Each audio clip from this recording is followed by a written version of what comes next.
disturbed mind evolved. That and love of guns.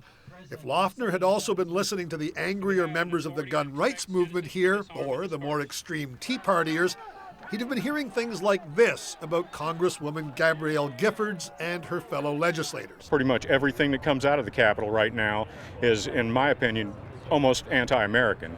Or this. And so it has fallen to the people, to the Tea Parties, to the open carry movement, and all the other manifestations of righteous resistance to cumulative tyranny to say, oh, hell no. Now, certainly, the rhetoric on the political left isn't terribly polite either. It can be condescending and snide and generally portrays the far right as simplistic fools. But the violent rhetoric is mostly on the right, as is the theme that picking up a gun can somehow be a legitimate response to government. Sharon Angle, a Tea Party-backed candidate in Nevada, talked last year about pursuing Second Amendment remedies against Congress. The Second Amendment is the right to bear arms. Don't retreat, Sarah Palin famously advised conservatives last year. Instead, reload. Journalist Eleanor Clift has been listening to right-wing anger intensify for decades. They equate it with their own personal freedom. And it's the freedom, I guess, to take down the government if need be. Whereas progressives want gun regulation and see guns not as a liberating instrument to be left in the hands of just about anyone, but an instrument that, for the most part, is used for harm. Ultimately, though, the question is, what should be done? Most other democracies have anti-gun and anti-incitement laws. Israel, after its prime minister was shot dead by a right-wing fanatic, tried without much success to prosecute some of its extremists for their words. Western European nations, notably Germany, forbid hate speech, particularly Holocaust denial. So does Canada. The Rush Limbaughs of this country see themselves as speaking truth to power, but, warned Limbaugh today, censorship is on the way here too. Now, don't kid yourself. What this is all about is shutting down any and all political opposition and eventually criminalizing it. That, though, ignores the Constitution. Like gun ownership, virtually all speech in America is constitutionally protected. Right-wingers would likely revolt at censorship, and they wouldn't be alone. The left feels that, you've got to love free speech, that you even have to, love what is said when you hate it, because that's the true test of your belief in the First Amendment. So I have a hard time envisioning this happening. So about all people can do is what the president effectively did today: appeal to the public's better nature and call for civility. Except in many ways, this country isn't a very civil place, and a lot of its citizens love that, or at least they love their right to be uncivil. Does speech have consequences? Yes, it does. Is America prepared to accept those consequences? Absolutely. I'm Neil MacDonald in Washington. Some in Canada wondered whether it could happen here. The CBC's Wendy Mesley decided to examine that question and ask, how will the Tucson shooting affect Canadian politics? 4 U.S. presidents have been killed, and there's been 8 other attempted assassinations. And in Canada? 5 years ago, a group called the Toronto 18 were stopped in their plans to storm Parliament and reportedly behead Prime Minister Stephen Harper. And then, of course, she closed back the door very rapidly. An intruder made it as far as Prime Minister Chrétien's bedroom, but in all of Canadian history, only one federal leader has been assassinated. It was Thomas D'Arcy McGee within months of Confederation. Nothing since. It's the same story with Canada's peers in the G8. Over the last 50 years, there have been 0 assassinations, not counting, of course, the U.S. So what is it about those Americans? One argument put forward was all those guns. That's the ridiculous state to where we have become. The Glock used in Arizona is illegal here, but there are millions of firearms around, and it only takes one bullet. Others have tried to blame the latest attack on all the inflammatory language. Obama is raping our democracy. The vitriol here is nowhere near as violent, but the tone has been getting nastier. And now there's a possible election on the horizon, or not, that whenever it happens, many people expect to be extremely intense. And I'm told the parties have already got their ads in production. They've figured out various lines of messaging. And most of the backroom people in the parties I've talked to say that it could get very personal. So what are the lessons, if any, from the Tucson shooting? Well, this morning I eavesdropped for about 2 seconds on a conference call of Liberal strategists. Bob Richardson is running communication strategy for Ignatieff's Liberals. Hey guys, good morning. We're not allowed to listen in, but Richardson says everyone is taking a lesson from Tucson. I think all political parties ought to take a look at what they're saying to make sure that nobody is saying things that are inflammatory. The well has been poisoned in the U.S. I don't think we want it to be poisoned to that extent here in Canada, and let's not try to be inflammatory about each other. Nice to say. Nice to say. We'll see if we can do it. Just cool it. Robin Sears, a former advisor to 2 NDP leaders and now a communications gun for hire who's worked for all the parties, says tone is important because even in Canada, no one wants to be blamed for going too far. Well, I think the first lesson is don't be too sanctimonious as Canadians about the fact that this ain't going to ever happen here. Just 2 weeks ago, a man was charged with making death threats against Liberal MP Dominic LeBlanc. A senior ex-Mountie from Ottawa told us there is a serious death threat against a federal politician about once a year, and bodyguards are assigned. It is in some respects only luck that it has not happened in Canada. Why? Why do you say that? Because we have disturbed people who make threats against politicians. We have lots of guns. We have a culture of great openness in the interchange between politicians and their constituents. We don't very often hear about it. You worked for 2 leaders. Did you ever have any close calls?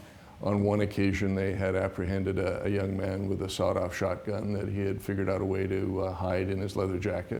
I am aware of incidents where there have been severe, potentially life-ending threats made to public officials in Canada. Jim Van Allen helped investigate threats as a criminal profiler for the Ontario Provincial Police. He tells us how they decide if the danger is real. Do they have a mental illness? Are they abusing substances? Are they being treated, and are they compliant with that treatment? And then there's a big behavioral factor to our assessment as well. What are they doing at that time that suggests a movement from thinking violently to actually committing a violent act? But while there are always threats, Sears says the biggest difference between us and the Americans is our lack of extremists on either side. That strange guy who was running against Ms. Gillfords, who advertised himself as a warrior politician, that would never happen here. I mean, it wouldn't make it past any test in any political party. In late January, Jared Loughner returned to court to plead not guilty to the charges against him. He didn't say anything, but his lawyer said experts will testify his client is mentally ill. What you see is a portrait of somebody with a major mental illness of psychotic proportions. As for Gabrielle Gillfords, she continued to make a remarkable recovery, as one of her friends who visited her and her husband, astronaut Mark Kelly, in hospital, recounted. Then she opened her eyes more and for a little bit longer, and then Mark said again, Gabby, honey, if you can see me, give me the thumbs up. And then all of a sudden her arm flew up in the air, and it was just, it wasn't a involuntary movement. I mean, instead of the thumb, she gave him her whole arm. He said, touch my ring, Gabby, if you can hear me. And she touched his ring, his arm, his neck. It was so unbelievable. A few weeks after the shooting, Gillfords was transferred to a Texas rehabilitation center where, in mid-February, she delighted her doctors and loved ones by starting to talk again, staring at her breakfast tray and saying the word toast. And that is News in Review. Don't forget to check out our website at newsinreview.cbclearning.ca. I'm Michael Serapio. Thanks for watching.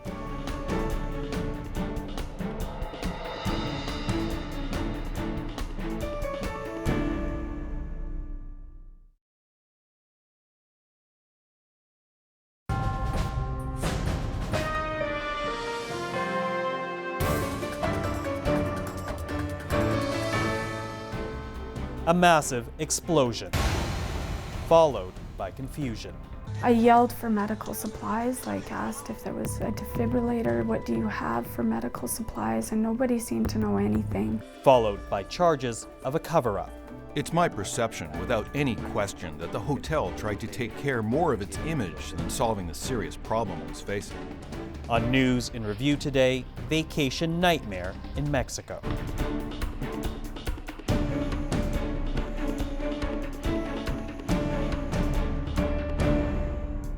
Hello, I'm Michael Serapio. Well, every year, more than 1 million Canadians travel down south to vacation in Mexico. The country is popular for its beaches, its archaeological sites, its friendly people, and its reasonable prices. But recently, that sunny image has taken a bit of a beating.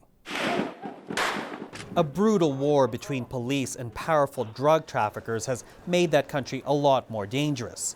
In January, a man from British Columbia was wounded after being caught in the middle of a gang shootout. Other Canadians have complained about being badly treated by the police, about the lack of emergency services, and about attempts to cover up problems to protect the country's tourist industry. But the biggest shock came last November when a powerful explosion ripped through a luxury resort. 7 people were killed, including 5 Canadians. Initially, the explosion was blamed on a buildup of gas from a nearby swamp, and resort operators claimed that all proper procedures had been followed. But as the CBC's Adrian Arsenault discovered, the truth was somewhat different. Every morning, at first light, the cleanup begins at the Grand Riviera Princess Hotel in Playa del Carmen. May the beach be perfect. May the walkways glisten. May the pools be just right for the thousands of tourists who, as sure as the sun will come out, will soon fill them to drink and play the day away.